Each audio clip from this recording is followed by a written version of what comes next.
আসসালামু আলাইকুম এভরিওয়ান।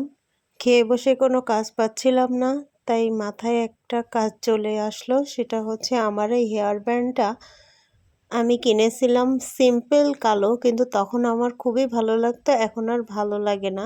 তাই ভালো না লাগা থেকে ভালো লাগায় পরিণত করতে রং আর তুলি নিয়ে একে রং করতে বসে গেলাম। কিন্তু আদৌ আমি জানি না আমি কি করছি। আমার মনে যেটাই আসতেছে আমি সেটাই করতেছি। আর আমি নিজেই বলতে পারি না যে আসলে এই ডিজাইনটা কেমন হবে। আপনাদের কাছে একটাই অনুরোধ, আপনারা আমার হাতের অবস্থাটাকে ইগনোর করবেন। কারণ আমি অনেকক্ষণ থেকে গাছের টবে রং করতেছিলাম, তারপর ব্যান্ডে রং করতে চলে আসলাম, হঠাৎ মন চাইলো তাই। আর ফাইনালি আমার ব্যান্ডের রং করা শেষ। আর আমার ব্যান্ডটা ফাইনালি দেখতে এমন হয়েছে। যেমনই হোক না কেন আমার হাতের করা কাজ, তাই আমার কাছে অনেক বেশি ভালো লাগছে। আপনাদের কাছে কেমন লাগলো প্লিজ কমেন্ট করে জানাবেন। আজকের ভিডিও এই পর্যন্তই।